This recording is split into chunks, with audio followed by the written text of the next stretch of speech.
So I've just discussed what I'm going to do with the panel. You'll probably hear the discussion on the Uncut and After Show if you're watching this as a member, which you are. But I've been here before many times and I'm absolutely sick of it. So you can see these two amps on the top there, my chord amplifiers that run the left and right speakers. And the empty shelf that's at the bottom is where a third one goes. That's my spare. And that's currently in repair for the exact same fault that I'm currently experiencing with this, the top amp. Is it the top one? Doesn't really matter. One of them's broken with the same fault that's been repaired 3 or 4 times previously. So let's just check I'm on mute. Make sure that I'm not disturbing the show as I give this explanation for what I'm going to do. You see my handprints all over the top of the amp where I've gone, oh no, what am I going to do? I can't hear them. Anyway, each time I get these amps repaired, it costs between £500 and £800. Now, admittedly, the one that's now been sold, because I did have 4 of them, one of them was replaced with this second-hand one down here with all the knobs on it. That's also got a blown channel. So one of the channels is blown in that. I just swapped one of the connections. They're all currently being used, but now I'm down one. So I've got to get this one repaired is the normal course of things, but I just don't want to do it. Like with the other one, I'm just going to get rid of them. But because I've had an absolute crap ton of things, God, I hate e-begging. I've had a crap ton of things that have gone wrong. So I've had a new washing machine, new tumble dryer, new dishwasher. I've just had a load of taps and plumbing done. I've got heating that's broken that I simply can't afford to fix, but I'm not going to e-beg for things that aren't really related to the show. But things that are directly related to the show, unfortunately, when they go bang, I have to e-beg for them. But this is my plan. So in the past, what I've done is I've said, look, I need to get this amp repaired and I'm broke. And please, can you help me out by giving me the money to fix it? And then whatever the bill is, 500, 800, whatever it is, that's I've e-begged for. And then I've got the amp back and it's gone in the shelf. And then the same thing's happened 3 months later. What I'm going to do this time is I'm just going to replace them. So I'm going to go and have a look on a studio supplier rather than a hi-fi supplier. So this room's, as you can probably see just from looking around it, this stopped being a hi-fi room or a lounge to listen in and turned into a studio quite some time ago, and that is essentially what it is. So I'm not going to buy hi-fi amps. I'm going to buy the much cheaper studio amps, which these two in the middle are. I'll buy one that will power one of the speakers and that'll be it. I'll just chuck it on and hopefully that'll replace it. I'll try and replace the other two. Hopefully, if I can find the funds to replace all 3 at once, then I'll just do that and then I can blitz it and get it over and done with. But so yeah, whatever the repair costs, if I can find something that can replace all 3 of these, they're about 5,000-6,000, maybe even more pounds each at retail. But I'm certainly not going to go anywhere near as grandiose in terms of the replacements. Like I say, I'm going to try and aim for the repair value in terms of what I chuck on there to replace them with. I might actually just have a look at finding one of those.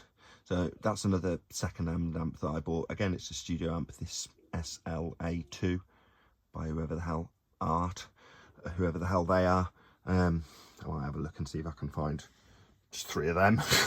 Just chuck them in place, cheap and cheerful, though they hopefully will be. But that's what I'm gonna have to do. I'm gonna have to start a GoFundMe campaign to just basically blitz these amps and stop pissing around repairing them. Oh, excuse me. I'll edit that out. I'll see if I can blitz these amps and just get them out of the way and just chuck them in the bloody bin. Chuck them on eBay for spares and repairs. Now they've gone, one of them's gone pop and the other one's probably not far behind. And then the same goes for the one that I've got in repair now. When it comes back, hopefully, if I've got a GoFundMe for maybe 1,500 quid, each time I get up to about 500 quid, as that's my aim for the replacements, I'll buy one and then chuck the one that it's replacing out on eBay. One of them still works. This middle one is still fully functioning. That doesn't seem to have an issue. So for the time being, I can cobble along. You know, it does give me sound.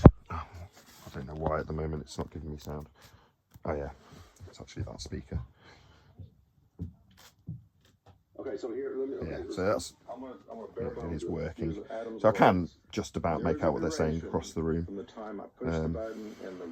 Just annoying. Another bloody headache. Shouldn't really be moaning to my members about how frustrating life is in general. I'm sure you've all got your own woes. Unfortunately, this is what I do when it comes to pieces of equipment that break.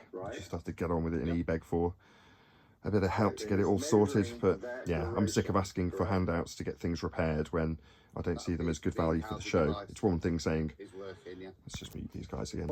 It's one thing saying, look, I need this to be repaired for the show, otherwise I won't have a show, which is very much true. But after about the third or fourth time of e-begging to get amps repaired, I'm sure you guys are sick of hearing it. You know, yeah, they're lovely amps and they're probably worth, I don't know, if you bought a retail replacement for these two top amps now, it probably cost you in excess of 10 or 12 grand for these Chord amps. Lovely, wonderful, they sound fantastic. And for a hi-fi enthusiast, they're a wet dream. But, you know, those days are behind me now. Now I've got a studio. So I'll buy some studio amps like those.